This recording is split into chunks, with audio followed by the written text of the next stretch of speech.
Depuis plusieurs années, la République centrafricaine est confrontée à d'énormes défis de gouvernance accentués par des crises militaro-politiques, fragilisant le fonctionnement des institutions en général et de la justice en particulier. La situation du pays est caractérisée par des graves crimes, des violations massives des droits de l'homme, des violations massives du droit international humanitaire et des violations basées sur le genre. Cette situation a affaibli l'autorité de l'État et l'indépendance du pouvoir judiciaire, en laissant libre cours à la justice privée, aux abus et exactions.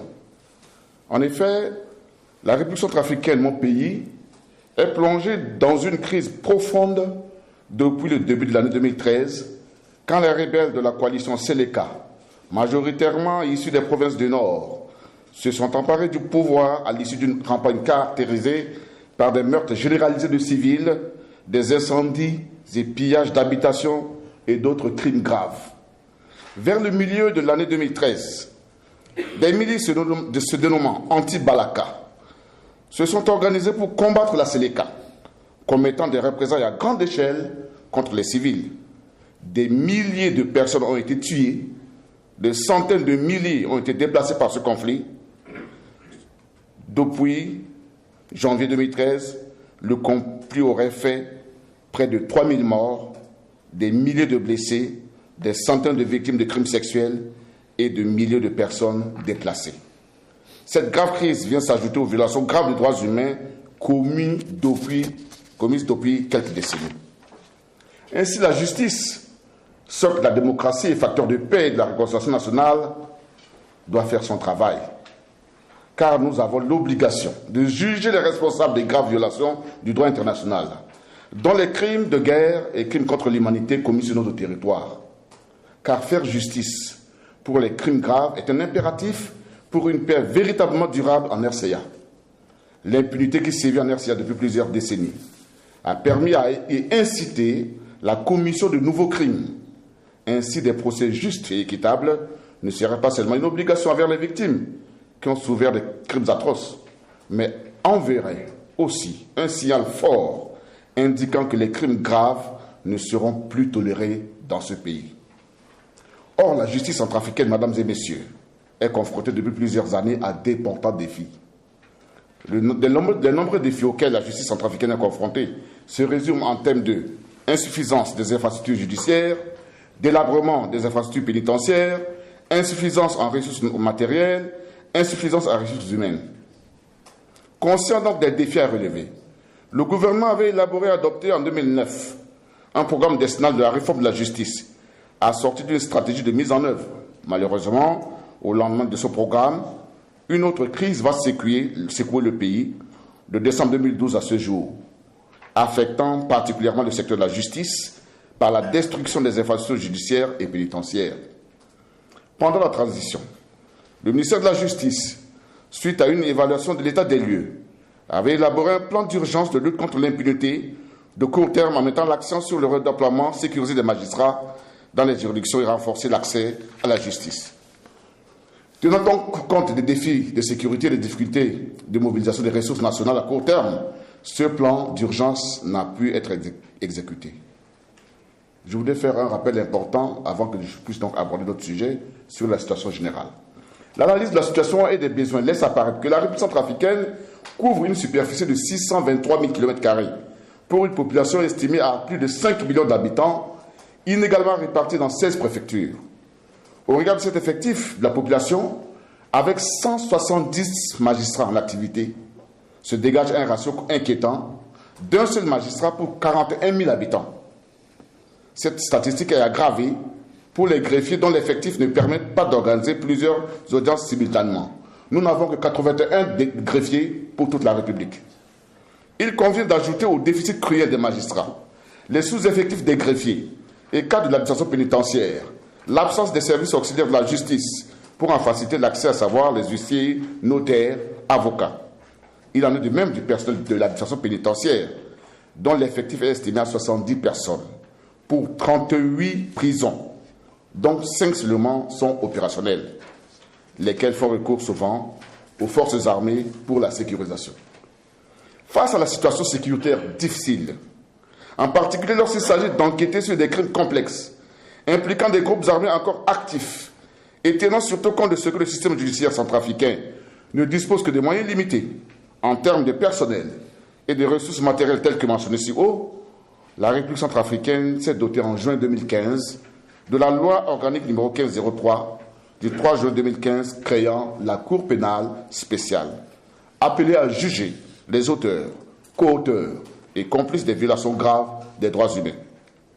La Cour pénale spéciale est d'une grande importance dans un contexte plus large de relèvement post-conflit de la République centrafricaine.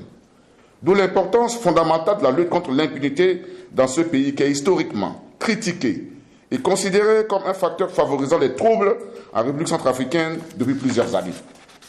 La stabilité à long terme dans le pays doit passer par une réponse à la justice, aux exactions passées et un engagement à mettre fin à l'impunité pour prévenir de futurs conflits. C'est l'un des outils de la réconciliation nationale qui doit marquer une rupture avec les pratiques passées qui ont favorisé l'installation du chaos et de la violence. Le ministère de la Justice et des Droits de l'Homme, déterminé à consolider les axes stratégiques du plan décennal et du plan d'urgence du secteur de la justice, a élaboré ce plan sectoriel pour mettre un terme à l'impunité et réformer l'institution judiciaire. Il vise donc à consolider la paix et la réconciliation, protéger les droits humains, assurer le développement économique pour une meilleure gouvernance du pays, afin de faire de la justice centrafricaine une garantie pour les investisseurs. Alors nous avons un plan qui se décline en 5 axes prioritaires, à savoir l'opérationnalisation de la Cour pénale spéciale, les questions des infrastructures judiciaires et pénitentiaires, les équipements des juridictions et établissements pénitentiaires, les droits de l'homme et la Commission nationale des droits de l'homme et des libertés fondamentales, la formation du personnel judiciaire et pénitentiaire, enfin la documentation des juridictions. Compte du temps imparti, je vais faire un petit résumé pour chaque rubrique pour permettre à nos interlocuteurs de connaître un peu le travail que le gouvernement fait en ce moment pour que la justice devienne une réalité pour ce peuple meurtri. Sur l'opérationnalisation de la Cour pénale spéciale, pour répondre aux exactions commises et pour la première fois dans l'histoire de la justice transitionnelle, un tribunal spécial est créé dans un pays qui est toujours en conflit. La Cour pénale spéciale, dont la création aura pris à peine 9 mois, est une juridiction hybride. Elle est composée donc de magistrats centrafricains et internationaux, établis au sein du système judiciaire centrafricain pour une période de 5 ans renouvelable. Le droit applicable est donc le droit centrafricain. Au terme de la loi sur la Cour pénale spéciale, celle-ci sera chargée d'enquêter sur les crimes les plus graves et de poursuivre les auteurs des crimes de guerre et des crimes contre l'humanité commis sur le territoire de la République centrafricaine depuis 2003. Je voudrais rappeler que la Cour pénale spéciale est une juridiction nationale, mise en place par une législation nationale et respectant les traditions romano-germaniques et le droit national centrafricain dans son développement. La Cour pénale spéciale ne pourra donc pas fonctionner valablement sans une appropriation nationale très forte. Il y a lieu de souligner qu'en proposant la création de la Cour pénale spéciale, le gouvernement de la République centrafricaine innove tout en s'inscrivant dans un mouvement plus large en matière de lutte contre l'impunité. La Cour pénale spéciale est donc pour nous une étape historique à côté de laquelle notre pays ne peut passer. En combinant le renvoi à la Cour pénale internationale et la création d'un mécanisme national spécifique et renforcé, la République centrafricaine ouvre la voie en matière de lutte contre l'impunité. En effet, la loi sur la Cour pénale spéciale prévoit sa coopération avec la Cour pénale internationale qui a ouvert une seconde enquête à la République centrafricaine en septembre 2014. Ce sera la première fois également qu'une cour hybride est établie dans une situation où la Cour pénale internationale est active. La procureure de la Cour pénale internationale a d'ailleurs longuement insisté la semaine, lorsque j'ai eu un entretien avec elle, sur son soutien à la Cour pénale spéciale et sur la complémentarité mise en place qui est très appréciée. La Cour pénale spéciale est unique au monde. Elle est intégrée dans l'ordre judiciaire centrafricain et de droit romano-germanique, je le répète. Cette Cour ne sera donc pas une pâle copie des tribunaux onusiens. Cette Cour sera créée dans le plein respect de la tradition juridique centrafricaine. Cependant, pour devenir une réalité prête à enquêter, juger les atrocités qui continuent d'être commises dans le pays, la Cour pénale spéciale a maintenant besoin de locaux. de personnel qualifié, de financement et de soutien politique au niveau national et international. Il est donc crucial pour le succès de la Cour que les experts et magistrats internationaux qui viendront appuyer les personnes nationales soient dotés d'une véritable expérience en matière de poursuite des crimes les plus graves et de la volonté de travailler étroitement avec leurs pairs centrafricains. Je voudrais aussi rappeler que la Cour pénale spéciale, si elle est considérée comme une option majeure de la stabilisation et de la réconciliation dans le pays, cette Cour ne peut toutefois être considérée comme la seule option pour y parvenir. Elle ne doit pas non plus être considérée comme une Cour isolée. La Cour pénale spéciale est en effet également créée dans le but de s'intégrer au système national, afin de permettre un renforcement du système judiciaire dans son ensemble. Le renforcement des capacités et des moyens qui sera ainsi apporté aux personnels judiciaires et aux institutions centrafricaines dans le cadre de la mise en place de la Cour pénale spéciale bénéficiera à tout le système judiciaire, permettant une durabilité des appuis et des compétences acquises après la période limitée d'existence de la Cour et le départ des internationaux. Une précision, c'est que si la Cour pénale spéciale est de droit centrafricain, il est néanmoins explicitement prévu qu'elle ne peut prononcer la peine de mort. En outre, la loi prévoit expressément qu'il ne peut y avoir d'immunité du fait des fonctions officielles, parlementaires, membres de gouvernement, hauts gradés, pour les personnes poursuivies au titre des violations graves dont traite la Cour, et qu'il ne peut y avoir de prescription pour les crimes couverts par la Cour pénale spéciale.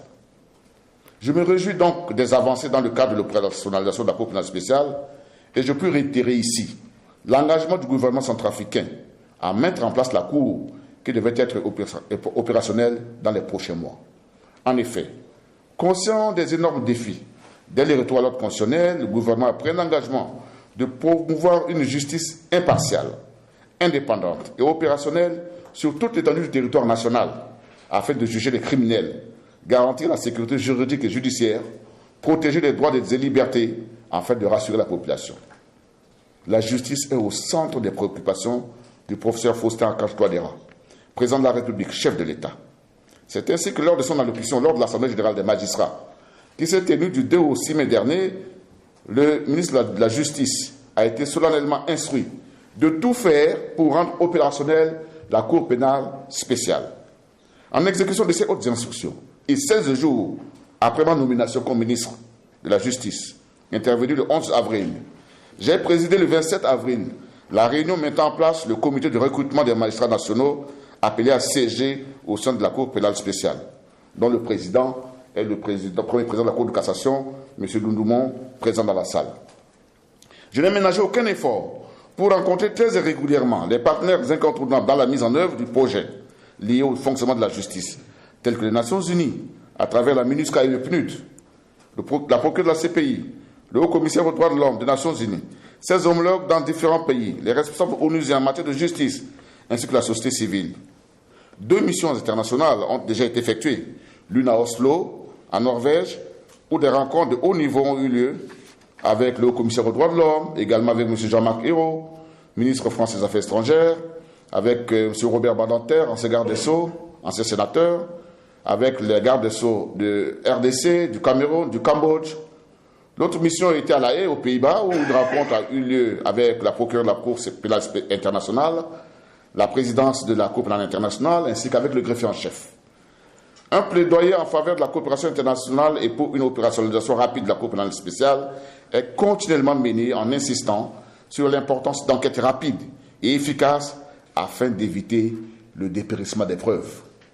Cette vision et volonté, sans équivoque, sont de nature à faire de notre pays un État de droit doté d'institutions respectées et d'une justice indépendante du pouvoir législatif et exécutif, jouant chacun pleinement son rôle. Alors, qu'en est-il des développements opérationnels de la Cour pénale spéciale? Je précise que le document de projet d'appui à la Cour a été signé le 26 août 2016 en présence du gouvernement, des agences des Nations Unies impliquées et des ambassadeurs des États-Unis d'Amérique et de la France. Fruit d'un long travail technique réalisé par la partie nationale et les Nations Unies, il vise à prévoir le soutien technique et matériel pour l'opérationnalisation de la Cour pénale spéciale pour une période de 3 ans. Un budget permettant de couvrir les 14 premiers mois a également été élaboré et signé en cette même occasion. Au stade actuel, et s'agissant des internationaux, il convient de noter que tous les membres devant faire partie du comité de sélection des membres internationaux de la Cour pénale spéciale ont été identifiés et que le comité se réunira pour commencer ses travaux dans les toutes prochaines semaines. Les États membres ont été invités par le secrétariat général des Nations Unies à proposer leurs candidats, la procédure de sélection étant dûment approuvée. Le comité pourra ensuite revoir les applications et tenir des entretiens et éventuellement des tests écrits pour les sélections. Certains États membres, comme entre autres le Sénégal et la Belgique, ont déjà fait savoir qu'ils étaient prêts à proposer des dossiers de candidature. Quant aux nationaux, le comité de sélection des membres nationaux de la CPS a déjà tenu plusieurs réunions. Tous les thèmes de référence de différents postes à pouvoir ont été dûment approuvés par le comité et doivent faire publier dans les jours qui viennent l'appel à candidature dans les journaux et les radios du pays, ainsi que par l'intermédiaire du site Internet du ministère de la Justice avec le soutien des partenaires. Parlant des OPJ, des officiers de police judiciaire, le projet d'arrêté interministériel établissement le comité de sélection des OPJ a été finalisé au cours de ces derniers jours et devrait recueillir signature auprès des 3 ministres de tutelle, le ministre de la Justice, de l'Intérieur et celui de la Défense, dans le cours des prochains jours. Il pourra dès lors se réunir pour procéder à la sélection de l'unité spéciale de police judiciaire. Une précision, il ressort des dispositions de l'article 52 de la loi créant la Cour pénale spéciale que les locaux destinés à recevoir les services de la Cour et les structures qui lui sont rattachées sont pris en charge sur le budget de l'État. Dès ma prise de fonction, j'ai affecté par notre service le bâtiment de l'actuel tribunal de grande instance de Bangui afin d'abriter la Cour. Les travaux de réhabilitation et de sécurisation nécessaires, déjà identifiés, pourront débuter dès que l'Union européenne aura finalisé les travaux de construction du nouveau bâtiment destiné à accueillir le tribunal de grande instance de Bangui. De même, le bâtiment devant abriter l'unité spéciale de police judiciaire a été identifié. C'est l'ancien commissariat central de Bangui. Il doit faire l'objet d'une rénovation générale, à l'issue de laquelle une aile sera réservée à l'unité spéciale de police judiciaire de la Cour pénale spéciale. Un plan de réhabilitation a été produit et le plan d'occupation ultérieur est en cours d'élaboration. Pour les questions de sécurité, aussi bien pour les membres nationaux qu'internationaux, un rapport détaillant les risques et les menaces pour l'établissement de la Cour pénale spéciale, tant pour le personnel que pour les infrastructures, a été réalisé avec le soutien du PNUD et de la MINUSCA et transmis au service du ministère de la Justice pour prise en compte des actions nécessaires au déploiement des personnels nationaux et internationaux et la sécurisation des structures impliquées. En vue d'appuyer les investigations de la Cour, un exercice de cartographie des principales violations des droits de l'homme dans le pays depuis l'année 2003 est en cours de finalisation sous le leadership de la MINUSCA. Le projet a déjà répertorié plus de 500 incidents sur la période de 2003 à 2015. Le rapport est en cours de finalisation et devait permettre au procureur spécial d'obtenir dès son arrivée des informations supplémentaires à celles déjà disponibles au niveau des cours et tribunaux sur les cas de violation des droits humains répertoriés sur les auteurs présumés. Je voudrais aussi rappeler que le gouvernement travaille déjà à l'identification des dossiers au sein des juridictions nationales et la commission nationale d'enquête mise en place lors des pics de violence en 2013, qui a recueilli l'audition de plusieurs victimes et témoins, va bientôt déposer son rapport. La MINUSCA, quant à elle, coordonne également un groupe de travail intersection dont le but est d'identifier les personnes suspectées d'avoir commis des crimes graves en vue de permettre des arrestations par les autorités ou par le biais des mesures urgentes si les preuves sont suffisamment apportées. Ces informations pourront également être partagées par le procureur spécial. Je profite de cette occasion pour annoncer que des experts sont actuellement déployés afin d'élaborer une stratégie devant permettre de proposer des recommandations et d'élaborer une feuille de route pour la mise en place d'un programme de protection des victimes et des témoins devant la Cour pénale spéciale et les juridictions ordinaires. Ce rapport devait être finalisé en décembre après la présentation et la validation des conclusions aux autorités nationales. Une cour de cette envergure, mesdames et messieurs, ne peut fonctionner sans un règlement de procédure. C'est dans cette optique que les termes de référence pour recruter un expert en charge de la rédaction du règlement de procédure et de preuves pour la Cour pénale spéciale ont été publiés et le recrutement est donc en cours. Sur le plan de la communication, un programme des Nations Unies est impliqué dans le cadre d'un financement et d'un plan d'action pour la sensibilisation des populations à l'existence, au travail et aux résultats de la Cour pénale spéciale. Il pourrait bientôt commencer ces activités. Alors, qu'en est-il de la situation financière? Je voudrais rappeler que le projet conjoint d'opérationnalisation de la Cour pénale spéciale prévoit un budget de 6 924 428 $, pour 14 mois, pour lesquels des montants sont déjà récoltés, mais fait encore face à un trou de financement de 1 500 000 $.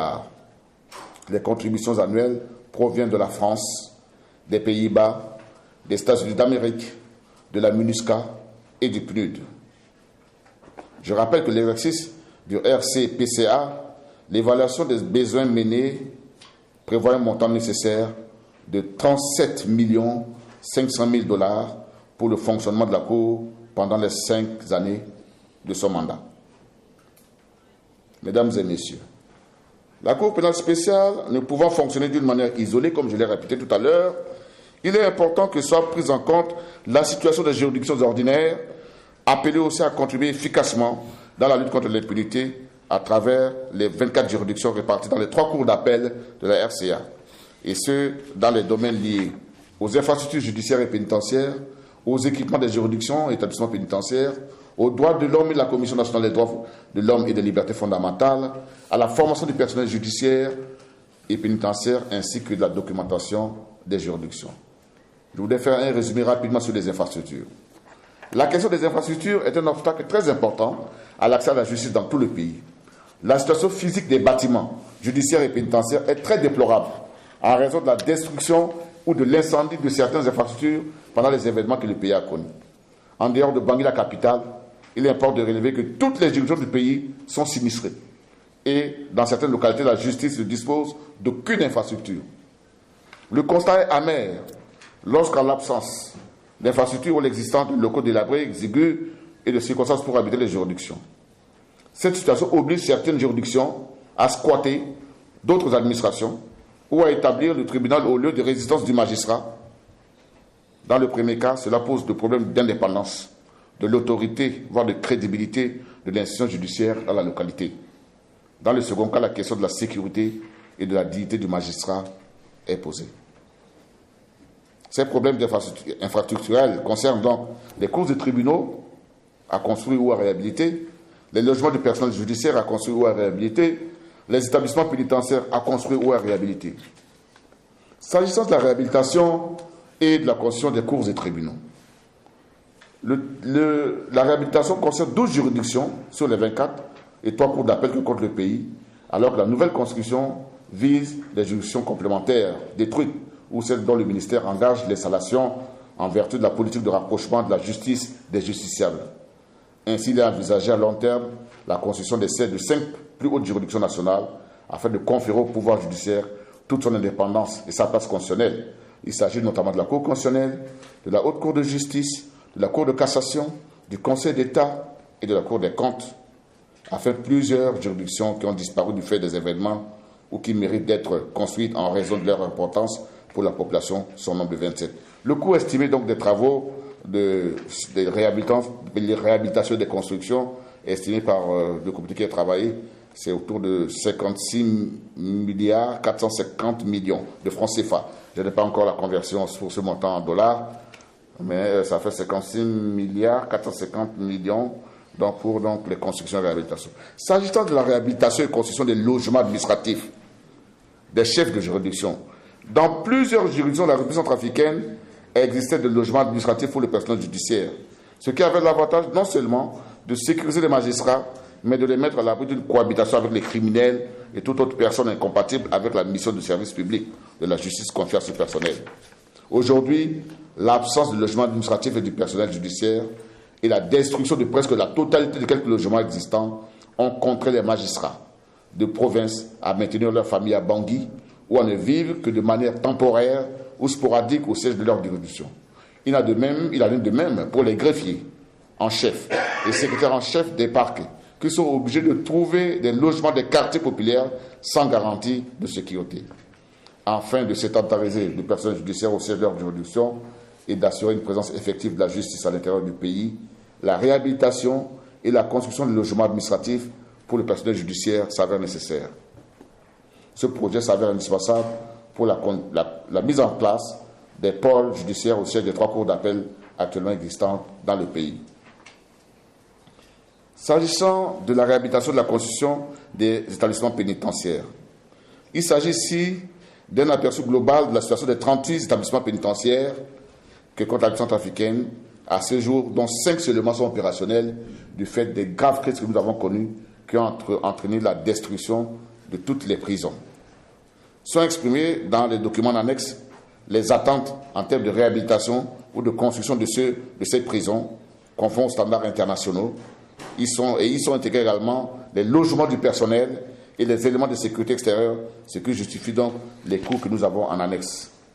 En effet, il est indispensable aussi d'envisager la construction d'une nouvelle prison hors de la ville de Bangui, répondant aux normes strictes internationales, ce qui serait un idéal et exigerait naturellement l'identification du site et une étude sérieuse préalable.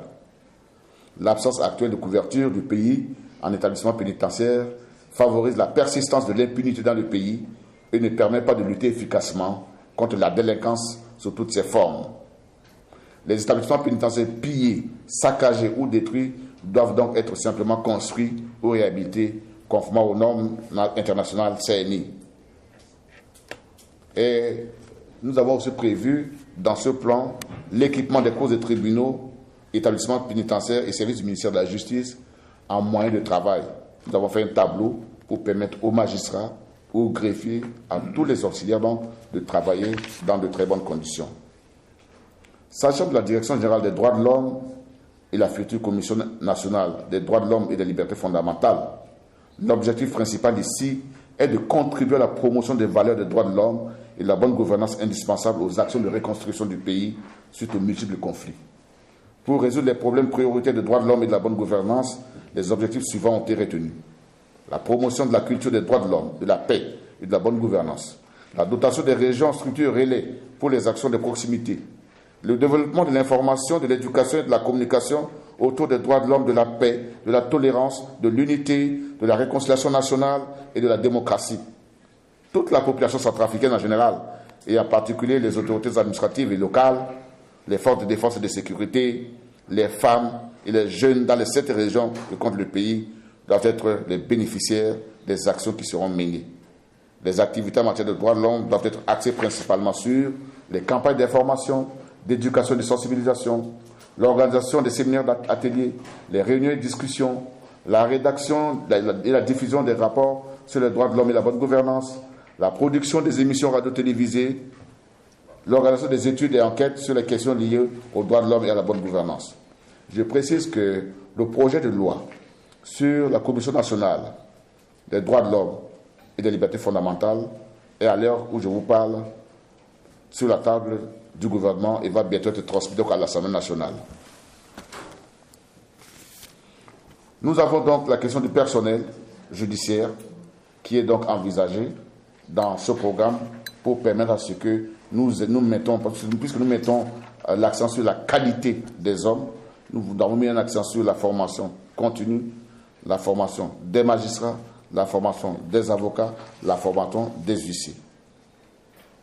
Je voudrais porter à votre connaissance que selon le plan que nous avons établi, hormis les coûts estimés pour la Cour pénale spéciale, il est prévu donc un montant de 109 milliards 306 millions 900 000 francs CFA pour donc les juridictions ordinaires que je vais donc d'évoquer.